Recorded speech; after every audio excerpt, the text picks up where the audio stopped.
Hello and welcome back again. So మనకు ఫైనల్కి కూడా రివైజ్ చేయడం జరిగిందండి. సో మనం ఏదైతే అప్లికేషన్ పెట్టామో వాటిని అఫీషియల్ టీం వాళ్ళు రివ్యూ చేసిన తర్వాత దాన్ని మార్చడం జరిగింది. దట్ ఈస్ కాల్డ్ రివైజ్డ్ ఫైనల్కి అండి. సో మనకు 7 ఆన్సర్స్ ఇప్పటి వరకు వాళ్ళు మార్చడం జరిగింది. ఆ 7 ఏంటి ఇప్పుడు చూద్దామండి. మీకు అన్ని క్వశ్చన్లు వెతికి చూడాల్సిన టైం ఉండదు కాబట్టి ఏవైతే మారాయో అవి మాత్రం స్ట్రైట్గా నేను ఇక్కడ చెప్తాను, చూసి మీరు మీ మార్క్స్ ఎస్టిమేట్ చేసుకోవచ్చు. ఫస్ట్ క్వశ్చన్ అండి, మనకు హోల్డ్ ఆన్ టు అనే దానికి అప్రోప్రియేట్ మీనింగ్ ఈ 4 దాంట్లో కొంచెం అంబిగ్యూటీగా ఉండడం వల్ల వీళ్ళు యాడ్ స్కోర్ ఇవ్వడం జరిగిందండి. అంటే ఇప్పుడు మనకు ఇది అందరికీ మార్క్ పెరుగుతుంది, ఇది యాడ్ స్కోర్ అండి. ఆల్రెడీ వచ్చిన వాళ్ళకి ఇప్పుడు రాదు. నెక్స్ట్ క్వశ్చన్ అండి, మనకు సెల్ఫ్ రిలయన్స్ ఎస్ఏ నుంచి. సో అంతకుముందు మనకు ఇనిషియల్ కీలో థర్డ్ ఆప్షన్ రైట్ ఇచ్చారు, ఫైనల్ కీలో 1 ఇచ్చారు. ఇప్పుడు రివైజ్ చేసిన తర్వాత 1, 3, 4 3 ఆప్షన్లు కరెక్ట్ అని ఇచ్చారు. అంటే మల్టిపుల్ ఆన్సర్. ఆప్షన్ 2 పెట్టే వాళ్ళకి మాత్రమే మార్క్ రాదండి, మిగతా 3 ఆప్షన్లు పెట్టిన వాళ్ళకి ప్రతి ఒక్కరికి మార్క్ యాడ్ అవుతుందండి, గమనించగలరు. నెక్స్ట్ స్వామి అండ్ ఫ్రెండ్స్ నుంచి. సో పాయింట్ ఆఫ్ వ్యూ అడిగారండి ఇక్కడ. సో లాస్ట్ టైం మనకు థర్డ్ పర్సన్ ఆమ్నిసెంట్ కరెక్ట్ ఇచ్చారు ఫైనల్ కీలో, ఇప్పుడు మళ్ళీ మారిందండి. రివైజ్ చేసిన తర్వాత థర్డ్ పర్సన్ లిమిటెడ్గానే దీని ఆన్సర్ కన్సిడర్ చేశారు. సో ఆప్షన్ 3 ఒక్కటే రైట్ ఆన్సర్ అండి, గమనించండి. నెక్స్ట్ మెథడ్స్ నుంచి అండి మనకు. సో ఇది ఆప్షన్ 1గా ఇచ్చారు ఇంతకుముందు ఫైనల్ కీలో, ఇప్పుడు ఆప్షన్ 3 కూడా దీన్ని కన్సిడర్ చేశారు. పారాఫ్రేజింగ్ కూడా, అంటే స్కిమ్మింగ్ అండ్ పారాఫ్రేజింగ్ 1 and 3 రెండు కూడా కరెక్ట్ అండి ఈ క్వశ్చన్కి.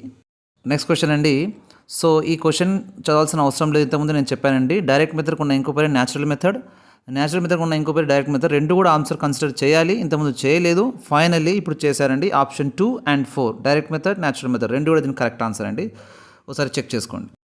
నెక్స్ట్ క్వశ్చన్ అండి, మనకు 4 ఆప్షన్లు కూడా కన్సిడర్ చేశారు, అంటే ఇది కూడా యాడ్ స్కోర్ కిందకి వచ్చేస్తుంది. సో ప్రతి ఒక్కరికి మార్క్ యాడ్ అయ్యి వచ్చేసింది.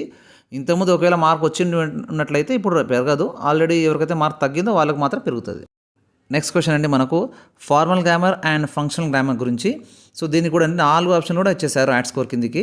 సో అంతకుముందు ఆప్షన్ 1 ఒకటి మాత్రమే కన్సిడర్ చేశారు, ఇప్పుడు యాడ్ స్కోర్ ఇచ్చేసారండి. సో 4 ఆప్షన్లు కూడా కరెక్టే. సో దీనికి అందరికీ మార్క్ యాడ్ అవుతుంది. సో ఇదండి ఈ వీడియోలో మనం మొత్తం 7 చేంజెస్ని గమనించామండి. సో మొత్తం మీరు ఒకసారి ఫ్రీ అయిన తర్వాత చెక్ చేసుకోండి, మీకు ఎన్ని పెరుగుతున్నాయో మరియు ఎన్ని తగ్గుతున్నాయో కూడా చూడాలి. సో ఈ నగరానికి ఏమైంది అన్నట్టు ఈ క్వశ్చన్ పేపర్కి ఏమైంది అనిపిస్తుందండి. అంటే ఎందుకంటే ఒకసారి పెరుగుతున్నాయి మార్క్స్ అభ్యర్థులకు, కొన్నిసార్లు తగ్గుతున్నాయి. నిజంగా ఇది చాలా కన్ఫ్యూజన్కి గురి చేస్తుంది పిల్లల్లో. సో చూద్దాం, మరి చెక్ చేసుకుని నిదానంగా మీకు అర్థమవుతుంది. సో ఇలా జరగడానికి కారణం ఏంటంటే 2 రీజన్స్ అండి. ఒకటి, తెలుగు అకాడమీ బుక్లో తప్పులను స్ట్రైట్గా ఇచ్చేసారని, గమనించకుండా రివ్యూ చేయకుండా, అది ఒకటైతే. రెండో కారణం ఏంటంటే ఫ్యాక్చువల్ క్వశ్చన్స్ ఇవ్వలేదు, అంటే జనరేటివ్ క్వశ్చన్స్ ఇచ్చారు మనకు.